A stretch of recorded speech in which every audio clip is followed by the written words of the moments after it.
Look at your life right now where it is. So let me ask you some questions. As you begin to look out on the future, look out on this year, let's take personal inventory. What has brought you here? As you begin to look at the things that took place this past year, did you get out of it what you wanted? Did you achieve the goals that you set out to achieve? What part of your life or what things did you do that you don't want to be a part of your life? Are there any people, as you begin to look at your life and look at where you want to go and what you want to do, are there any people that might be some dead weight that you need to think about unloading? Because what you have found through that relationship, that it's more toxic than it is nourishing, is more debilitating than it is empowering, and so now you've got to make a decision. See, many of us won't be able to move forward because we're not taking true inventory of our lives. As you begin to look at your emotional, your spiritual, and intellectual development, how many books did you read? How many seminars did you attend? How many classes that you take to begin to develop yourself professionally, to improve your craft or your skill? How many new things that you learn? Just take some personal inventory, just thinking.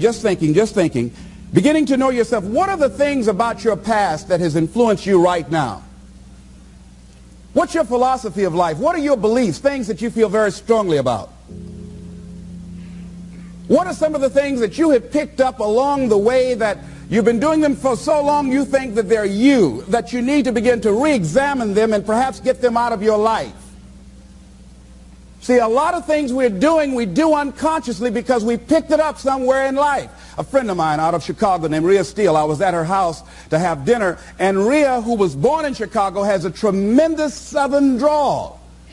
After I met her mother, I said, where did Rhea get her southern drawl from? She said, my sisters came up from Kentucky, and they used to be her babysitter. And she picked it up while in their presence. And Rhea still has that drawl. What is it that you've picked up somewhere in life that might be a liability to you? What fear, what beliefs that you're holding on to tenaciously that's no longer allowing your life to work? It's not enabling you to produce the results that you want to produce in your life. And you're still clinging to them. See, as we go into a new world, there's some old behaviors that just won't fit. What are the events? What are the circumstances? What are the people that have shaped you? Just thinking. What are the things that you need to let go? Some things that have cost you pain, that's stifling your growth and development. What are those things? As you begin to look at your profession or your career, what is it that you need to do to begin to upgrade your skills or your knowledge, to continue for you to be competitive in the marketplace? As you begin to look at yourself and ask some of these questions, what is something that you're good at? Are you living your passion? Are you living your dream? What do you regard as your greatest personal achievement? What is the one thing that other people can do to make you most happy? Let's think about these things. What would you do if you had 1 year to live and guaranteed success in anything you decided to do? What would that be? What would you do with your life if you had it to live over? Getting to know yourself. What is one value, one deep commitment from which you would never bulge? What is one cause that you would like to become involved in to make a difference on the planet? I work in the Cook County Jail in Chicago. It gives my life a great deal of joy and fulfillment.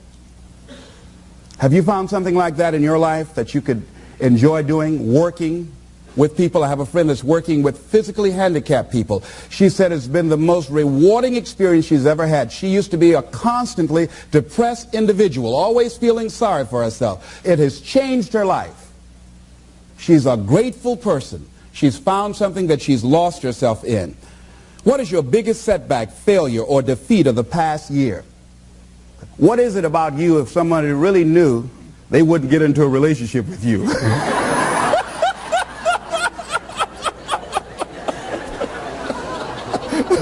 Now, don't go tell it.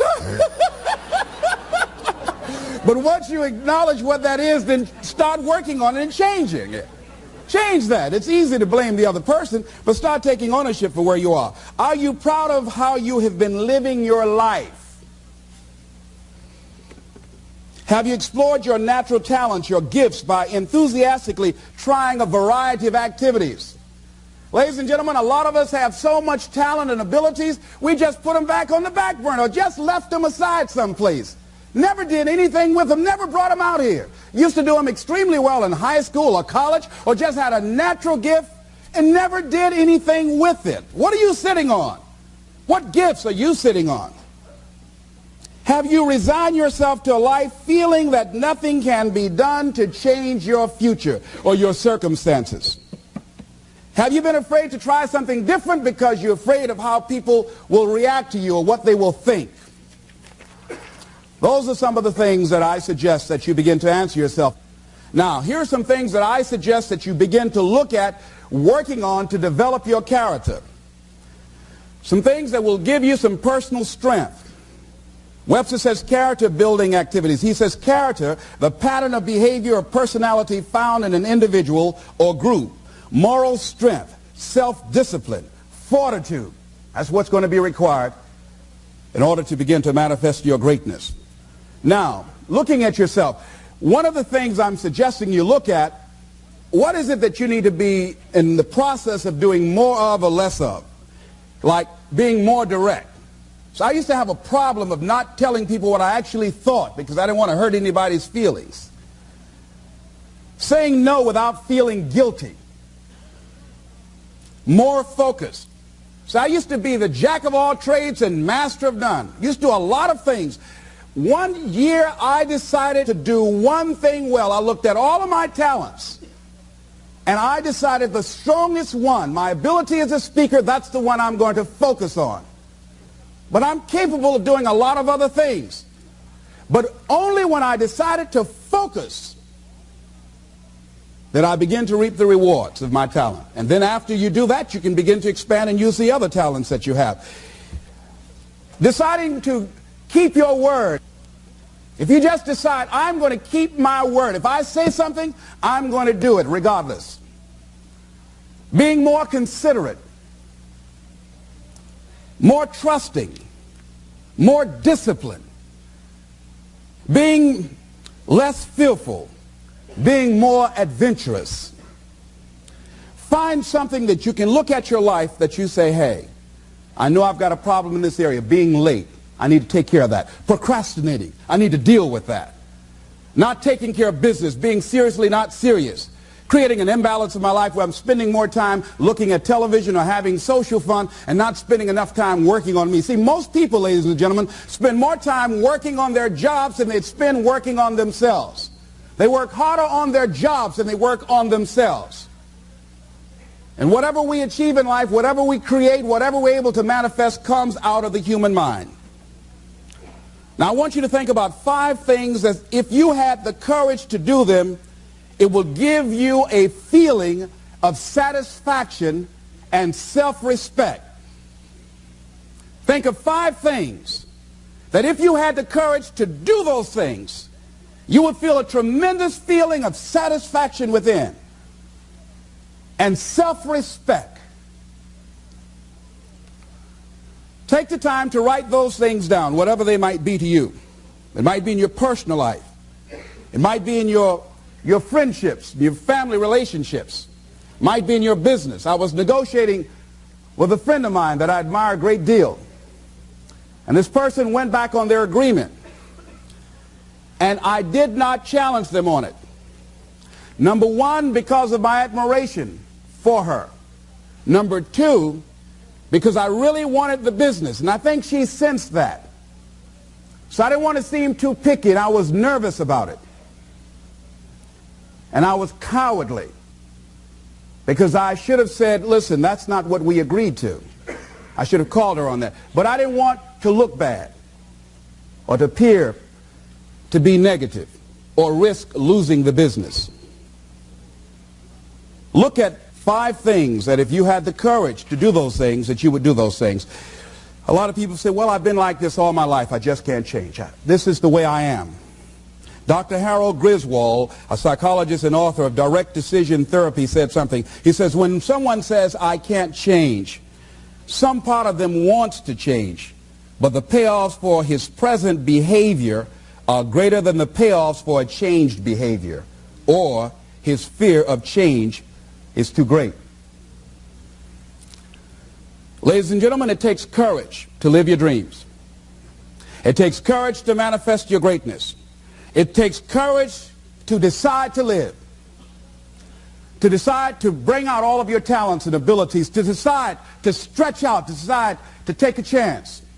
It takes courage to be happy, just to be you.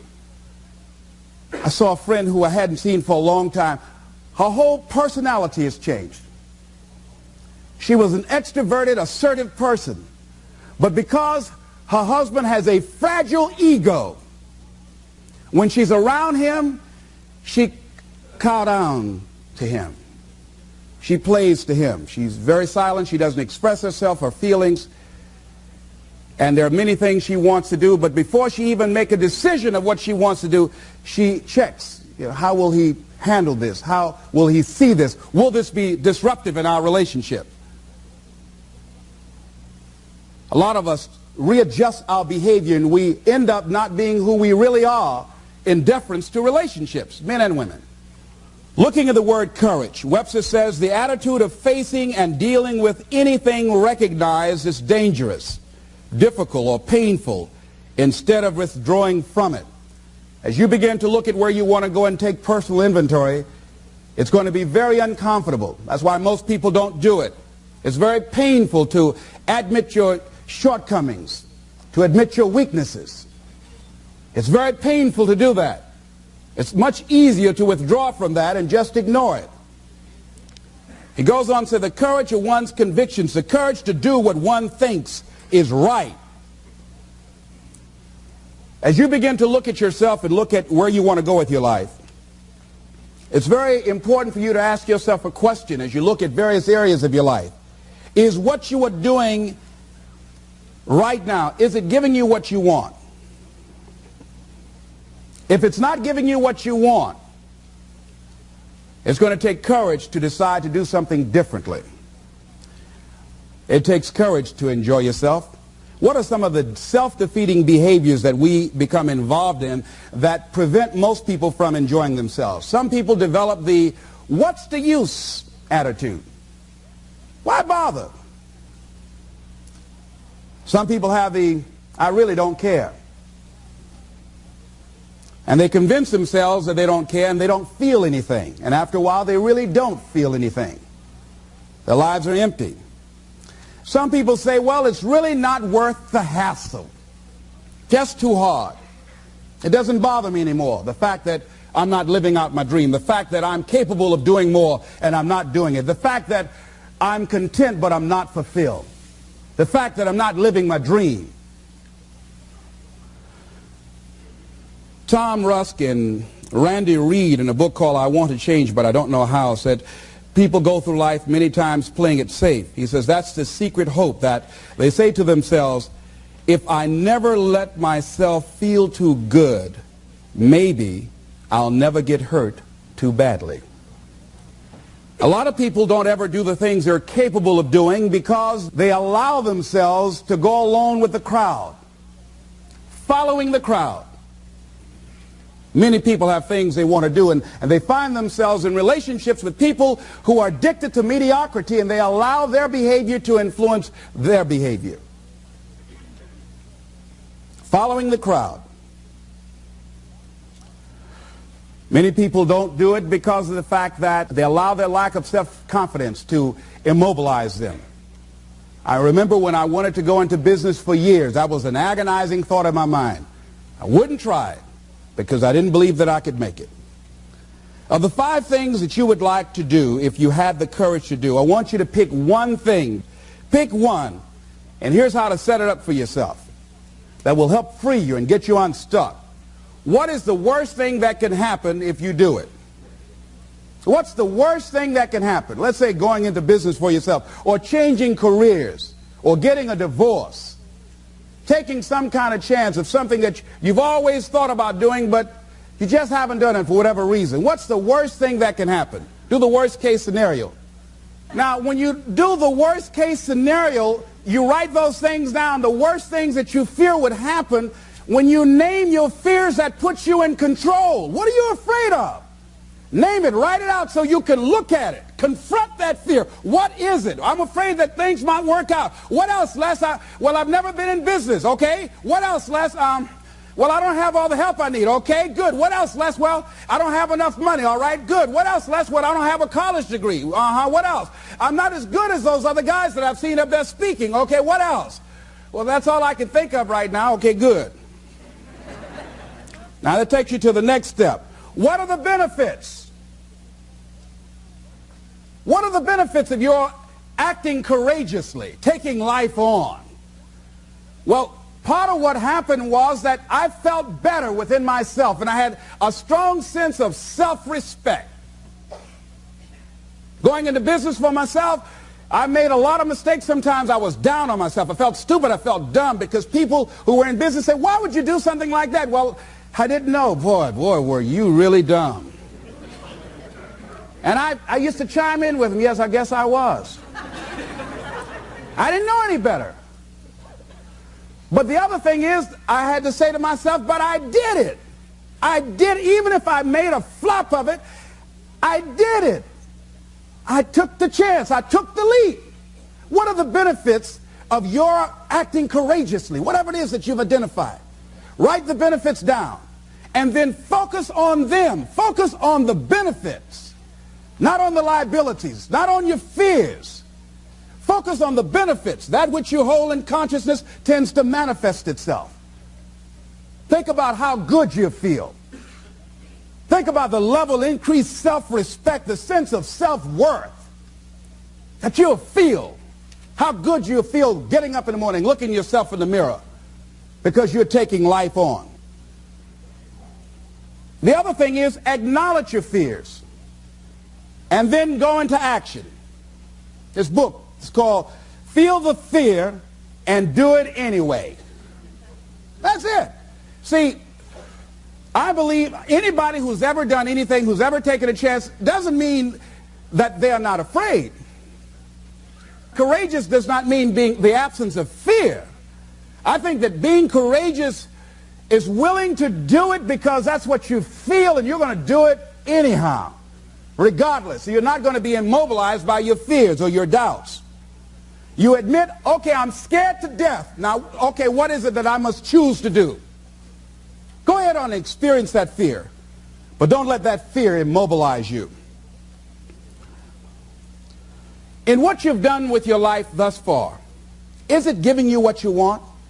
Is it giving you what you want? When you look toward the future, when you look at all that's going on out here, is there some place within yourself you say, hey, I know I need to be out there in that arena. I know I can do more than what I've been doing. I know there's some great music that I have within me that I haven't brought out here yet. Is that something that you begin to look at within yourself? So I used to do that, and I used to go to big rallies and see guys up speaking when I wasn't courageous enough to go out there and say, hey, my name is Les Brown, the motivator, Mamie Brown's boy, I want to talk. I would never do that. I'd just be back there looking at them and wanting to get their autograph and would say, can I meet you, Mr. Waitley, or can I meet Mr. Zig Ziglar? Please tell him, who are you? Oh, Les Brown. Because I felt within myself I was a nobody. So who am I to go talk to these guys and go get their autographs? I like to do what you do.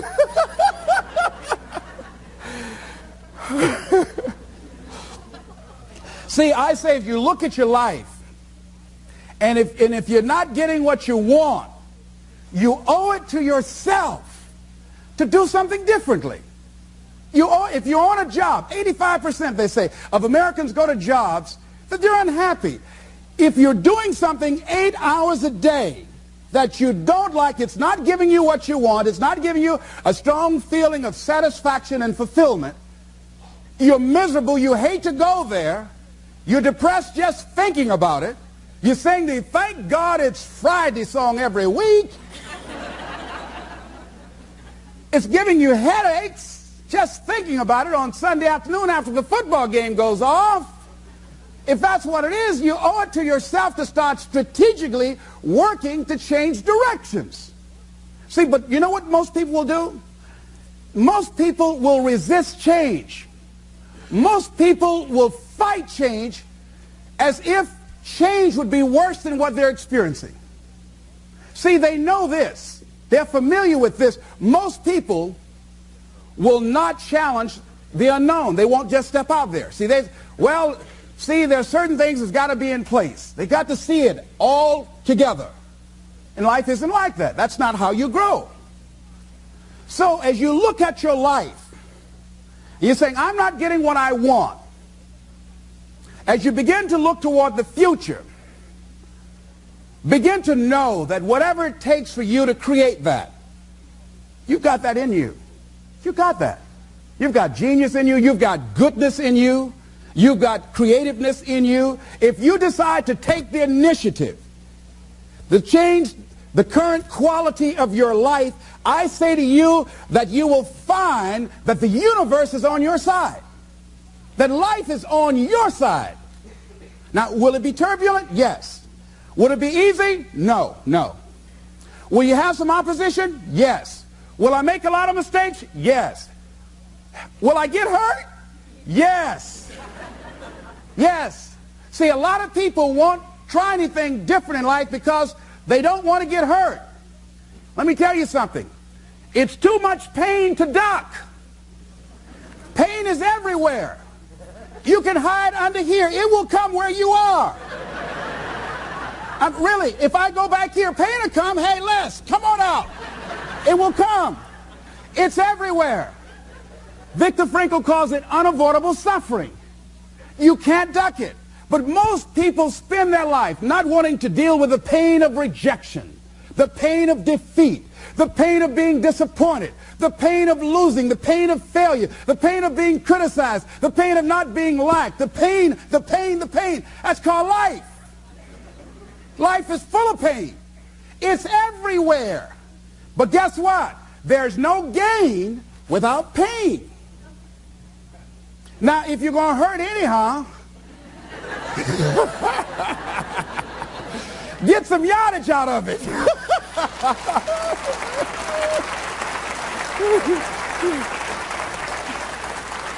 Because it's the pain of regret that you experience. If I had it to do over again, that's a pain. Don't you know that's something? When you know, I was in a seminar once and this lady stood up. If I had my life to live over again, she talked about all of the things that she would do. And you can feel the pain of regret in her voice. The pain of regret. She still experienced pain. She was trying not to experience the pain of defeat, the pain of disappointment, the pain of loss, the pain of lack of support. And she still experienced pain. It was right there.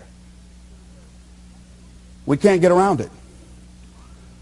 Most people are governed by their habits, their fears, and the opinions of others. A lot of people never try anything differently because they have been convinced by people in their lives that they value that they can't do it. They're living within the context of the opinions that other people have of them, the low expectations. Many people doubt themselves because when they thought about doing something at some critical point in their lives, somebody they respected and honored, somebody they believed in, somebody that they loved, someone they trusted said, you can't do that. And they accepted that. That's why I didn't go off to college. I had an instructor that I believed who said, you're not college material, Mr. Brown. You're not as smart as your brother Wesley or your sister Margaret Ann. You're not college material. Why don't you try and get you a job at the post office? Try and do something with your hand, or go down to the Miami City Sanitation Department and see can you get a job there. Or why don't you try and go into the Army? I took that test, Mr. Tellers, already. And what happened? I failed. I told you. Anybody fail the Army test, you're really in trouble. So I went down to the sanitation department to try and get a job. because that's what I believe was possible for me. As you look at your life, ask yourself the question, what would your life be like? What would your life look like if you decided not to care what people thought of you? What would your life be like if you decided to give up some of your fears? What would your life be like if you decided to become courageous? What would your life be like? If you decided to act on your dream, if you did what you felt in your heart. You know what courageous means? Tom Rusk and Randy Reed said. They said that courage comes from a French word which means of the heart. How does it feel to you? He says that courage, you know, it takes courage to live. Says most people go through life not allowing themselves to step out because they don't want to let go. They don't want to be blown around. They don't want to be moved. The courage to face life's whirling wind of contradictions. The courage to love yourself. The courage to love. For years, I was afraid to love. The courage to take a chance. The courage to be who you are. He says courage isn't for somebody else, for medals, applause, or moral debts. Courage is what at that moment feels most right for you. Not just situational ethics, but what feels right in your heart. The word of the heart. What feels right in your heart. One great philosopher says, cowards die many times before their deaths. The valiant never taste of death but once. What does that mean? That valiant people aren't afraid? No, no, no. It means that they experience that fear and they move forward. They move forward anyhow. Many people are dead now. Many people are allowing their dreams to die. Many people are allowing their ideas to lie dormant and collect dust. Many people have all this talent and ability that they are allowing to be buried inside of them, that they will take with them to their graves because they didn't have the courage to be who they are. And I say, as you begin to look toward the future and manifesting your greatness, it's going to take everything in you, that your life deserves the concentrated effort to begin to look at how is it that I can express more of me? How is it that I can bring my ideas out here now? How is it? And start living with a sense of urgency, because you're here today, you're gone today. Life is unpredictable. It's uncertain. There are no guarantees. No guarantees out here at all. So holding back, what are you waiting on? Ask yourself, what's the benefit of your waiting? What's the benefit of your not living your dream? What's the benefit of not listening to yourself? Oh, please, listen to yourself. You know the feelings. If you start listening to the feelings in your heart, and I'm doing it now more every day, I find that my feelings, I can trust them. And I say to you that as you look toward the future, you look at life on a daily basis, if there's something that you have been given, if you've heard something within yourself that you know that what you're doing now doesn't fit for you, it doesn't work for you, it's not giving you what you want, and there's something else that you want to do, don't allow that inner doubt in you to talk you out of it, to build a case on why you can't have it, to tell you why you're not good enough. You ignore that inner voice and all of the external voices. Don't judge the possibilities for what you can do based upon the circumstances, because the circumstances won't determine who you are. Don't determine what you're able to do based upon your resources. Don't determine what's possible for you based upon where your life is right now. Where your life is right now is not you. That's just what it is right now. But the possibilities for you are unlimited. If you're in a rebuilding process, it's unlimited. If you're coming back from adversity and devastation, it's unlimited of what you can do. That's the capacity of human beings. It doesn't matter how many mistakes you've made. It doesn't matter how many flops you've had. It doesn't matter how much money you've lost. In fact, I see it only as an investment of what you learn from life. Not losses, but investments of what's possible for you.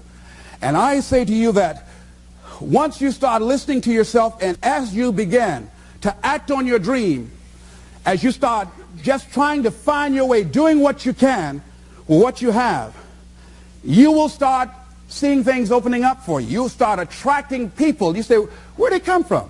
Things will start coming together, clicking for you. You say, whoa. You start brainstorming. Ideas will come out of nowhere as you focus on it.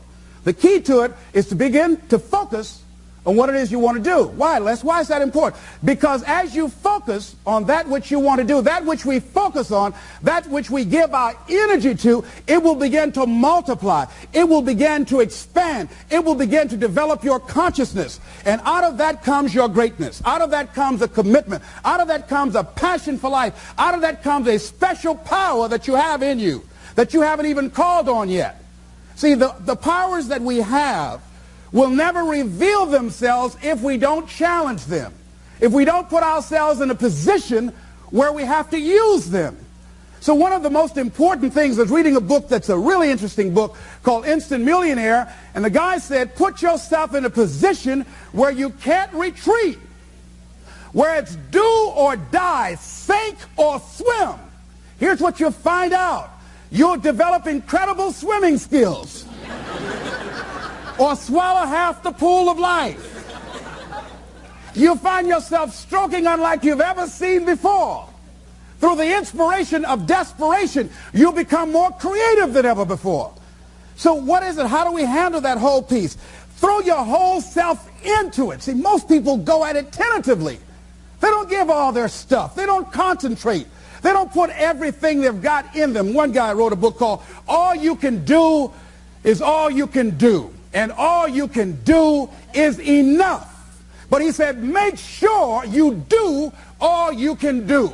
And if we're honest this evening, we know that we haven't done all we can do. So as we look at the future, we can decide that from this day forward, as I look at my personal relationships, if I look at my professional relationships, if I look at my family relationships, if I look at all the dimensions of my life, looking at myself mentally, emotionally, and spiritually, I'm going to do all I can do to develop me, to bring my talent out here, to make a contribution to life.